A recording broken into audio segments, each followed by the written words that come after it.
नमस्कार फ्रेंड्स, मैं रविंद्र कुमार महतो एक बार फिर अपने यूट्यूब चैनल आरकेटीसी धनबाद पर आप लोगों का स्वागत करता हूं। हम लोग डीसी मशीन डिस्कस कर रहे थे और आज इस सीरीज में हम लोग डिस्कस करेंगे numerical problems based on DC machine. ठीक है, तो पहला क्वेश्चन ले लेते हैं। ठीक है, पहला क्वेश्चन है an 8 pole DC shunt generator has 778 wave connected armature conductors running at 500 RPM supplies a load of 12.5 ohm resistance at a terminal voltage of 250 volt. ठीक है, the armature resistance is 0.24 ohm and field resistance is 250 ohm. Find out the armature current, the induced EMF and flux per pole. ठीक है, तो ये है हमारा सवाल जो डीसी शंट जनरेटर से संबंधित है, तो इसी को हम लोगों को सॉल्व करना है। ठीक है, तो सॉल्यूशन में देख लेते हैं कि गिवन क्या क्या है। Number of pole P equal to 8 है। ठीक है, आर्मेचर पर टोटल नंबर ऑफ कंडक्टर्स, ठीक है, Z इक्वल टू 778 है।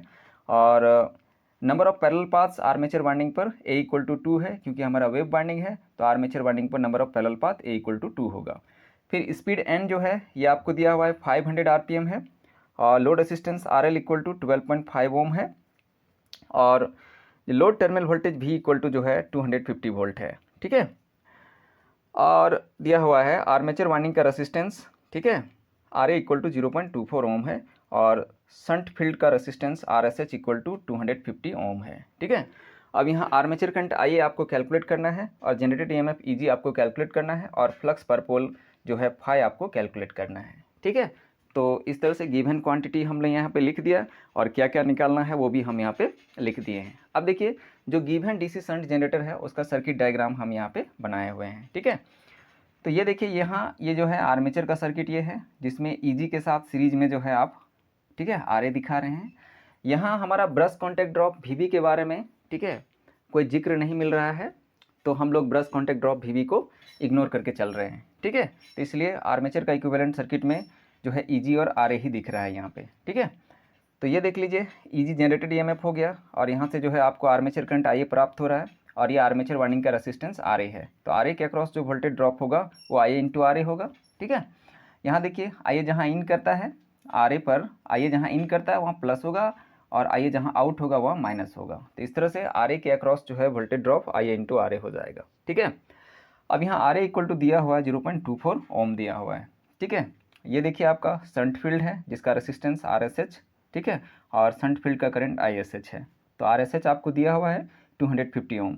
ठीक है, और ये देखिए आई एल लोड करंट बोलिए या इसको लाइन करंट बोलिए। ठीक है, और ये देखिए टर्मिनल पर load resistance R L connect है जिसका वैल्यू है 12.5 ओम और टर्मिनल पर जो वोल्टेज है, ठीक है, V इक्वल टू 250 वोल्ट है। ठीक है, तो ये हो गया हम लोग जो गिवन डीसी शंट जनरेटर था उसका सर्किट डायग्राम को इस तरह से हम लोग समझ लिए। ठीक है, अब देखिए हम लोग क्या करेंगे कि आई एल कैलकुलेट करेंगे, तो आई एल इक्वल टू यहाँ पे अगर आप निकालिएगा तो बाय ओम्स लॉ, ठीक है, I L equal to V बटा आर एल हो जाएगा, V बटा आर एल हो जाएगा।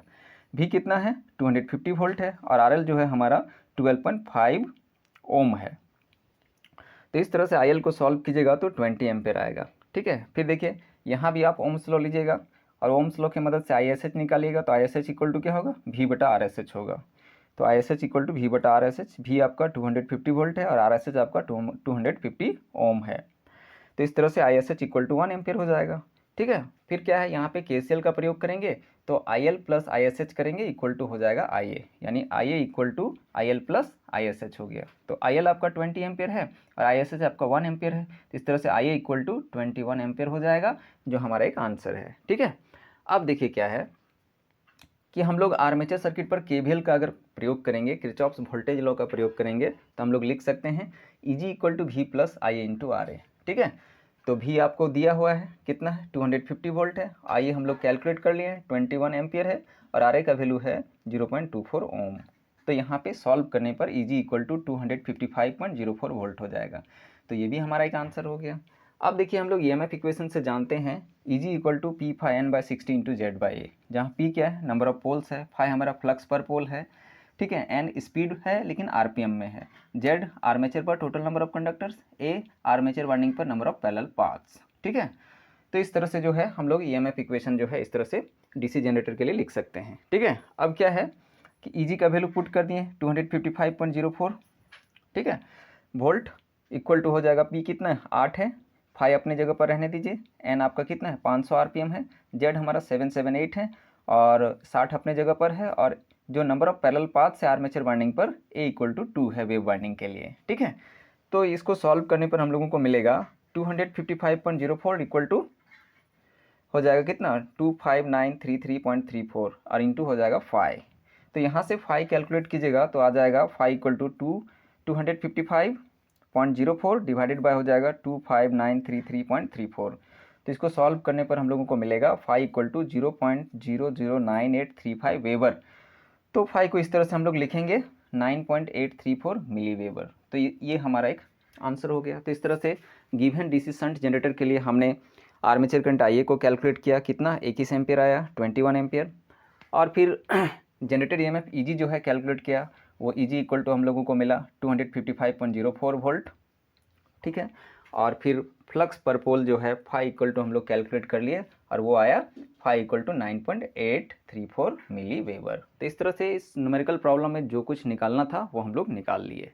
अब हम लोग क्वेश्चन नंबर 2 पर आ जा रहे हैं, और क्वेश्चन नंबर 2 कह रहा है the induced EMF in A DC machine while running at 750 RPM is 220 volt. Calculate the increase of main field flux in percentage for an induced EMF of 250 volt. ठीक है, तो ये रहा क्वेश्चन। अब इस क्वेश्चन के सॉल्यूशन के अंतर्गत हम लोग देखेंगे given quantity.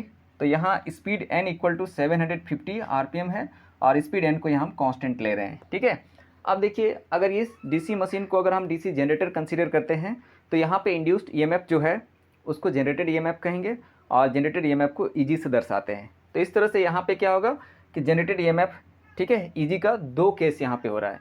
Initial case EG1 equal to 220 volt है और final case EG2 equal to 250 volt हो रहा है। ठीक है, अब हम मान रहे हैं कि φ1 equal to initial field flux per pole weber में और φ2 equal to final field flux per pole weber में। ठीक है, यहाँ देखिए EG2 is greater than EG1 है, EG2 बड़ा है इसलिए यहाँ पे φ2 इज ग्रेटर देन φ1 होगा। ठीक है, अब देखिए φ2 माइनस φ1 करेंगे तो ये हो जाएगा increase in field flux per pole weber में, और अगर φ2 माइनस φ1 डिवाइडेड बाई φ1 करेंगे और इंटू 100 कर देंगे तो ये हो जाएगा percentage increase in field flux per पोल। ठीक है, तो यही हम लोगों को निकालना है, यानी percentage increase in field flux per पोल जो है यही हम लोगों को कैलकुलेट करना है। ठीक है, अब हम लोग जो है DC जनरेटर का, ठीक है, EMF इक्वेशन से ऐसा कुछ लिख सकते हैं, EG directly proportional to n into phi. यहाँ n आपका स्पीड है RPM में और फाई हमारा फील्ड फ्लक्स पर पोल है वेबर में। ठीक है, तो यहाँ पे स्पीड जो है n कांस्टेंट है, इसलिए ऊपर वाला इक्वेशन को कुछ ऐसा लिख सकते हैं, EG directly proportional to phi. तो इसको ऐसा लिखा जा सकता है EG2 divided by EG1 equal to φ2 divided by φ1। तो इस तरह से EG2 कितना हो जाएगा 250 है और EG1 कितना 220 है, इक्वल टू हो जाएगा φ2 बाई φ1। तो इस तरह से यहाँ पे आएगा 1.136 इक्वल टू φ2 बाई φ1। अब क्या करना है कि LHS में भी 1 से माइनस करेंगे और RHS में भी 1 से माइनस करेंगे। तो इस तरह से LHS हो जाएगा कितना 0.136 equal to φ2 divided by φ1 minus 1 हो जाएगा। तो इस तरह से 0.136 equal to φ2 minus φ1 divided by φ1 हो जाएगा। अब हम लोग दोनों साइड जो है 100 से मल्टीप्लाई कर देंगे, तो यहाँ हो जाएगा LHS में 13.6 equal to φ2 minus φ1 divided by φ1 into 100 हो जाएगा। ठीक है, तो यही जो चीज़ है इसी को हम लोग कहेंगे percentage increase in field flux per पोल। ठीक है, तो इस तरह से percentage increase in field flux per pole equal to 13.6 हो जाएगा। ठीक है, तो इसी को थोड़ा सा अरेंज करके ऐसे लिख सकते हैं, increase in field flux per pole equal to 13.6% हो जाएगा। ठीक है, तो यही 13.6% हमारा आंसर है। यहाँ कहने का मतलब हो गया स्पीड एन को 750 RPM पर कांस्टेंट रखते हुए, ठीक है, EG1 को 220 वोल्ट से 250 वोल्ट बनाने के लिए, ठीक है, फील्ड फ्लक्स में इंक्रीमेंट जो है हम लोगों को 13.6% करना होगा। तो इस तरह से हमारा increase in field flux per पोल जो है वो 13.6% हो रहा है। अब हम लोग क्वेश्चन नंबर 3 पर आ जाते हैं। क्वेश्चन नंबर 3 कहता है ए 250 volt DC shunt machine has line current of 80 ampere, it has armature and field resistance of 0.1 ohm and 125 ohm respectively. Calculate the power developed in armature when running as A number generator, B number motor. तो ये रहा हमारा question और इसी का हम लोगों को सॉल्यूशन करना है। तो सॉल्यूशन में सबसे पहले गिवन क्वांटिटी देखेंगे। यहाँ टर्मिनल वोल्टेज, ठीक है, V इक्वल टू 250 वोल्ट है, line current IL equal to 80 ampere है और आर्मेचर वाइंडिंग का resistance RA equal to 0.1 ohm है। यहाँ शंट फील्ड का resistance RSH equal to 125 ohm है। यहाँ हम लोगों को केस ए में PAG equal to EG into IA निकालना है, ठीक है, और केस बी में PAM equal to EB into IA निकालना है, ठीक है। तो PAG क्या है, जनरेटर के केस में आर्मेचर पर डेवलप्ड पावर है, और PAM जो है मोटर के केस में आर्मेचर पर डेवलप्ड पावर है, ठीक है। तो इस तरह से PAG और PAM हम लोगों को यहाँ पे कैलकुलेट करना है। तो केस ए पर आ जाते हैं। केस ए पर जो है अभी हम लोग DC शंट मशीन को DC शंट जनरेटर कंसिडर किए हुए हैं, ठीक है। केस ए जो है DC शंट जनरेटर का केस है। तो यहाँ पे DC शंट जनरेटर का सर्किट डायग्राम बनाया हुआ है, ठीक है।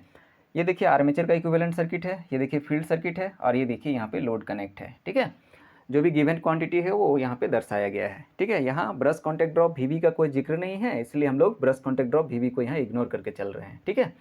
तो ये देखिए EG जनरेटेड EMF, यहाँ से आपको IA प्राप्त हो रहा है, और ये देखिए आर्मेचर वाइंडिंग का रेसिस्टेंस RA है, और RA के अक्रॉस जो वोल्टेज ड्रॉप होगा वो IA इंटू RA होगा। अब RA के अक्रॉस क्या है, जहाँ IA इन करता है वहाँ प्लस लेना है, जहाँ IA आउट होता है वहाँ माइनस लेना है। तो इस तरह से IA के across voltage drop IA into RA हो गया, ठीक है। और ये देखिए शंट फील्ड का करंट ISH और शंट फील्ड का रेसिस्टेंस RSH, ठीक है। और ये लोड है जिस पर आपका लाइन करंट या लोड करंट आपका क्या है 80 एम्पियर है, और लोड के अक्रॉस टर्मिनल वोल्टेज 250 वोल्ट है, ठीक है। अब देखिए यहाँ पे क्या है कि ISH निकालेंगे बाय ओम्स लॉ, तो ISH इक्वल टू V बटा RSH हो जाएगा। V कितना 250 वोल्ट, RSH कितना 125 ओम। तो इस तरह से ISH इक्वल टू हो जाएगा 2 एम्पियर। यहाँ क्या है KCL का प्रयोग करेंगे तो IL प्लस ISH करेंगे, वो IA के बराबर हो जाएगा। तो इस तरह से यहाँ पे IA equal to IL plus ISH हो रहा है। IL हम लोगों को पता है 80 एम्पियर, और ISH कैलकुलेट कर लिए हैं कितना है 2 एम्पियर है। तो इस तरह से armature current IA equal to 82 ampere हो जा रहा है। अब हम लोग यहाँ आर्मेचर सर्किट पर KVL का इस्तेमाल करेंगे तो हम लोगों को मिलेगा EG equal to V plus IA into RA। तो इस तरह से हम लोगों को लिख सकते हैं EG इक्वल टू 250 प्लस, ठीक है, IA आपका 82 है और RA आपका 0.1 ओम, ठीक है। तो इस तरह से EG को अगर कैलकुलेट करेंगे तो आएगा 258.2 वोल्ट होगा। अब हम लोग PAG निकालेंगे, ठीक है। PAG मतलब DC शंट जनरेटर के केस में आर्मेचर पर डेवलप्ड पावर। तो PAG निकालेंगे तो हो जाएगा EG इंटू IA। EG लाए हैं हम लोग कितना 258.2 है वोल्ट में, और IA हमारा कितना है, तो IA हमारा 82 एम्पियर है। तो इस तरह से जो है PAG इक्वल टू 21172.4 वाट होगा। इसको किलो वाट में बदलेंगे तो PAG इक्वल टू हो जाएगा 21.1724 किलो वाट। तो ये हमारा आंसर हो गया केस ए के लिए। अब हम लोग केस बी पर आ जाते हैं, जहाँ हम लोग, ठीक है, DC शंट मशीन को DC शंट मोटर कंसिडर किए हुए हैं, ठीक है। तो ये देखिए यहाँ भी ये आर्मेचर इक्विवेलेंट सर्किट है, ये आपका शंट फील्ड हो गया, और यहाँ आपको सप्लाई देना है DC सप्लाई। तो यहाँ भी ब्रश कॉन्टैक्ट ड्रॉप VB को हम लोग इग्नोर करके चल रहे हैं, ठीक है। ये देखिए supply voltage V equal to 250 volt, यहाँ पे आपको line current IL equal to 80 ampere, और ये शंट फील्ड पर करंट ISH और शंट फील्ड का रेसिस्टेंस RSH, ठीक है। और ये देखिए ये आर्मेचर करंट IA आपको प्राप्त हो रहा है। ये देखिए आर्मेचर वाइंडिंग का रेसिस्टेंस RA है, जिसके अक्रॉस हमारा voltage drop IA into RA होगा। RA के अक्रॉस जहाँ IA इन करता है वहाँ प्लस लेना है, और जहाँ IA आउट होता है वहाँ माइनस लेना है। तो इस तरह से RA के across voltage drop IA into RA है। और ये देखिए प्लस माइनस EB जो है ये आपका बैक EMF है, ठीक है, DC मोटर के लिए या DC शंट मोटर के लिए EB हमारा बैक EMF है। अब हम लोग यहाँ ओम्स लॉ का सहारा लेंगे। ओम्स लॉ के अनुसार ISH इक्वल टू V बटा RSH कर सकते हैं।